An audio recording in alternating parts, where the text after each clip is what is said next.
Students and nurses who want to study abroad need IELTS at a point in time for their registration to go through. So today we are starting our IELTS master course, and we will be starting with Task 1. We'll be going through all the IELTS modules. We will be looking at speaking, listening, reading, and writing. And in writing, we'll be tackling Task 1 and Task 2. So today's episode is mostly about Task 1 and how to go about the Task 1 writing.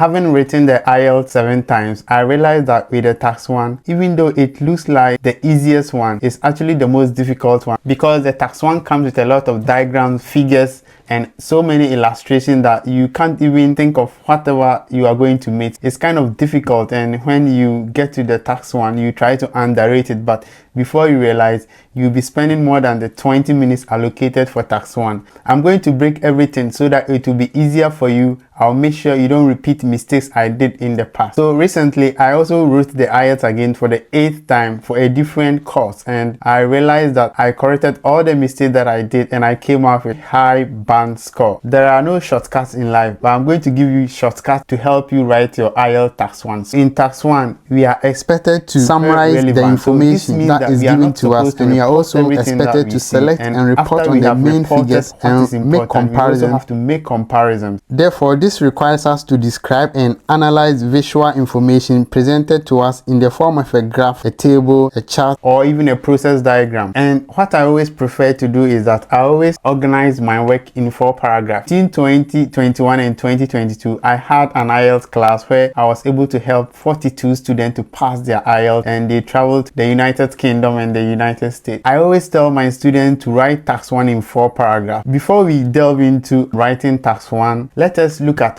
what is needed of us, what is expected of us to know, even before we start even before we put our pen on our paper. So the first thing we have to do is understand the task that is given to us. What do I mean by understanding the task? When you are given the question, it is very crucial to thoroughly understand what is expected of you. You have to familiarize yourself with the task description, including the type of visual information that is given. It could either be a graph, table, a process diagram, or anything. So just quickly scan through to see whatever question is given you. Even just looking at the question will just bring some memories. It will just prompt you to use some particular way that you can quickly write them down so that you can help you when you get to the description part of the whole essay. Now, the next thing is also to analyze the visual information carefully. Examine the given information, whether it is a graph, a chart, table. Just identify the trends and the patterns in it so that it will just help you to know how you are going to group and analyze the question that you are about to solve. So that is another key thing we have to do. Just quickly analyze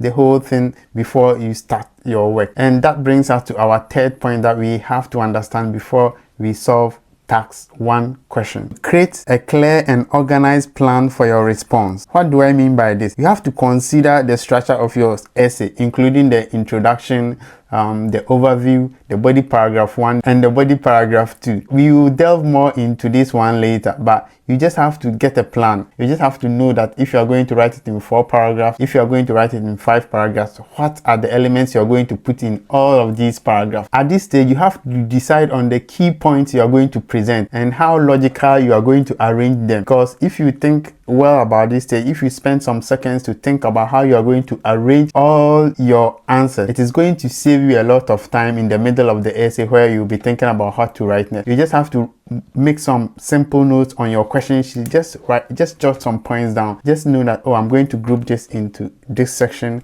This paragraph will mainly contain these items, and this will help you when you start your main work. The next point I want us to know before we even start writing our answer is also to use cohesive words. There are a lot of words that comes to play in IELTS Task 1. They just want to know how we are going to describe a particular item, how we are going to join sentences, how we are going to compare, how we are going to use different vocabulary to identify and distinguish other features from the other. You have to use a lot of cohesive recursive devices such as transitional words and phrases. You have to create a smooth flow and logical progression between sentences and paragraphs. I will leave a link in the description where you can download some of these words. This PDF will actually give you words you can use to describe your introductory part, your overview, your main body paragraphs, how you can compare, how you can link sentences, how you can even use fractions to explain or present your ideas to the examiner. It will also give you words that you can use in pie charts, process diagrams, graphs, tables, and all these questions that comes with tax 1 question. Now, enough of the talking. Let's start the main agenda. Let's try to write a tax 1 essay and see how it goes. All right, so before we start, I always have a template I use for my students to follow. I always prefer my students write tax 1 in 4 paragraphs, where the first paragraph will be the introduction, and the second paragraph will be the overview, and the next 2 paragraphs will be the explanatory part. Now we go to the overview. In the overview, you just have to summarize everything that you've been given. It can be 2 sentences, can also be a sentence. The overview is just a summary of whatever you have been given.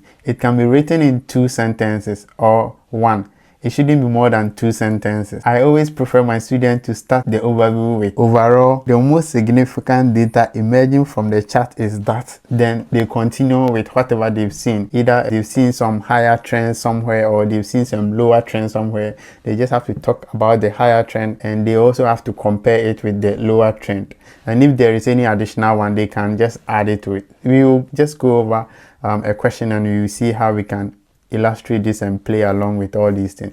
And you come to your 2 body paragraphs where you give details of whatever you see in your chart. Now let's just look at a typical question that I randomly saw online and I gave it to one of my students to answer. Let's look at the question. You should spend 20 minutes on this task. The table illustrates the proportion of monthly household income 5 European countries spend on food and drink, housing, clothing and shelter. Summarize the information by selecting and reporting the main features and make comparisons where relevant. You are supposed to write this at least 150 words as usual. I saw this question online and I sent it to one of my students called Susan to write and send it back to me. And let's just look at how she wrote it. Now, before we look at it, when you get a question like this, the first thing you have to do is to make sure you get some time. You have 20 minutes, and this 20 minutes, you don't have to start work immediately. The first thing I suggest everyone should do is to use 3 to 5 minutes to make some notes, to plan ahead. What are you going to write in your introduction? What are you going to write in your overview? And do you see anything peculiar in the chart you want to put it in body paragraph 1 and body paragraph 2? How are you going to arrange it? Just look at the axis. If it's a chart, if it's a table, just look at the trend. Just look at the figures. Which countries are recording the highest? Which countries are recording the lowest? Are you going to put the highest countries in one paragraph and the lowest? You just have to allocate some time and make sure you do all these things before you start. Now, let's quickly look at how this question was answered by one of my students, and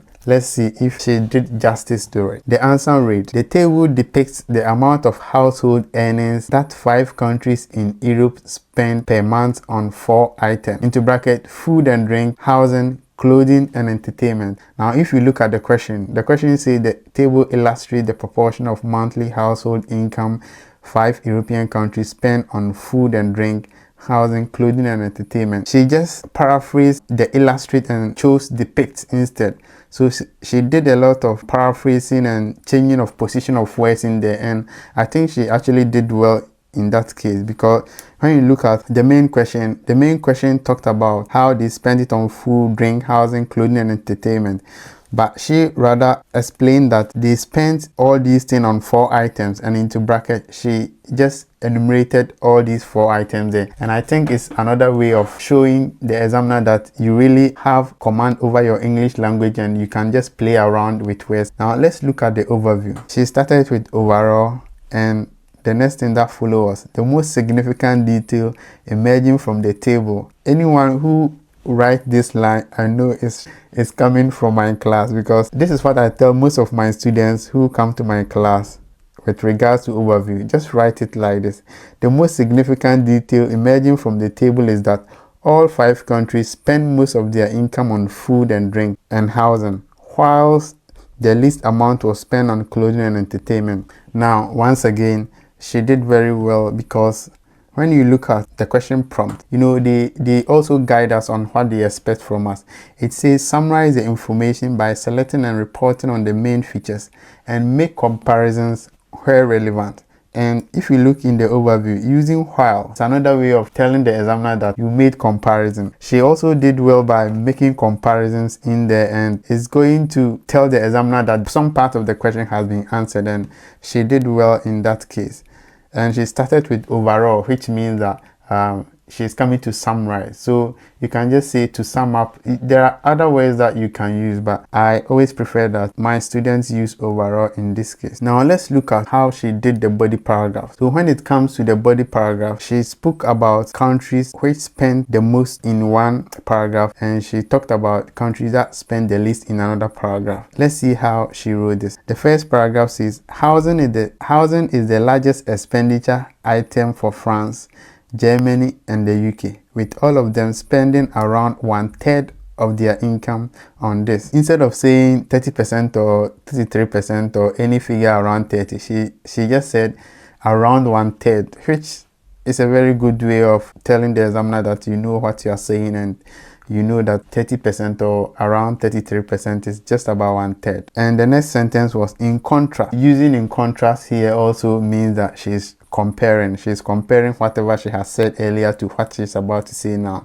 So in contrast, they spend around 1/4 on food and drink. She using 1/4 here means that she is trying to say that they spend some figures around 25%, 26 thereabout on food and drink. And this also shows the examiner that instead of you saying 25% or 26%, you're just trying to use 1/4, which is 1/4 out of 100. You are just telling the examiner that you know all these things, and that's a very good way of impressing the examiner.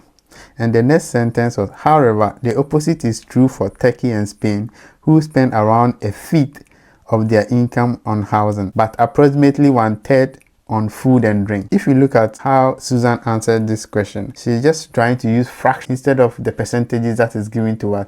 She has converted some of them into fractions, and she's trying to say exactly what is in the table, but in a different format. And this speaks volume for you because you are trying to use a variety of vocabulary. Now let's look at the second body paragraph. All 5 nations, so instead of saying all 5 countries, she said all 5 nations spend much less. And if you look at this paragraph, it has been arranged that one paragraph is talking about a particular item and the other paragraph is talking about a different item. All right, now let's keep on reading. All 5 nations spend much less on the remaining 2 items. For clothing, the French and Spanish spend the least. So instead of saying France and Spain, she said the French and Spanish. This also speaks good for you as a candidate. Spend at least less than 10%, while the other 3 countries spend around the same amount, ranging between 11 and 15%. Here, she has summarized everything. She is not reporting on all whatever is in there on the table. She's not reporting on everything that is in the table. She has just chosen the most significant ones and she is reporting on it. And that's what the question prompt asks us to do. It asks us to report on the main features. Now let's go to the next sentence. At 19%, the Germans spend the most on entertainment, whereas UK and Turkey spend approximately half this amount, with France and Spain spending between those other 3 nations. Now, if you look at the last sentence, she has combined a lot of countries together and she's comparing them. And she's not reporting on all the figures. She only said that at 19%, the Germans spends the most on entertainment, whereas UK and Turkey spend approximately half of this amount. So they spend approximately nearly half of the 19%. And instead of saying the exact figures, they just generalize and categorize all these countries. So if you look at this last sentence, she tried to summarize the whole information. She only spoke about Germans recording 19%, and she talked about the fact that UK and Turkey spend approximately half of this amount without mentioning the figures. And this is what they expect from us. The examiners want us to report on the main features. They want us to compare. They want us to summarize. Now, let's all try and mark this essay? Did she summarize everything that's on the table for us? Yes, I think she did, because she did not talk about all that is on the table. She just reported on the main features. And the next question I want to ask, that did she make any comparisons? Yes, she did, looking at how she compared spending and using words like while in contrast. It's a way of showing the examiner that you really compared, and this is what they expect from us. So did she use a wide range of vocabulary? Yes, she did. She used fractions, she used percentages, she used different form of words that I wasn't even expecting her to use, and I think this is what the examiners expect from us. Everyone can do the same thing, and you just have to keep on practicing, looking at what the examiners want, looking at the question type and how you are going to group your work. So if you're able to group them well, it's also help you in speeding up, because 20 minutes is just a very small amount of time, and without any proper planning or any good plan ahead, you are not going to finish, and you are going to find yourself wanting at the end. Now that we've all gotten a fair idea of how this tax 1 looks like, I'll be coming with different questions in tax 1. We have bar charts, we have tables, we have process diagrams, we have line graph, we have a lot of them. So I'll be coming up with some of these questions and for you to try your hands on, and you can, but for now let's keep practicing. Don't stop practicing. Just try and solve at least 1 question a day or 4 questions in a week. You're going to master the vocabulary that you need in your tax 1, and you can also build on your speed and how you can finish early. The next thing that we will do is how to solve tax 2 questions. If this is something you are interested in, just subscribe to our channel and hit on the notification bell. I will leave a link to all the words that you need to use in your tax 1 in the description. Click on it and download, and it will enhance your vocabulary in tax 1. All right, see you in the next episode. Bye.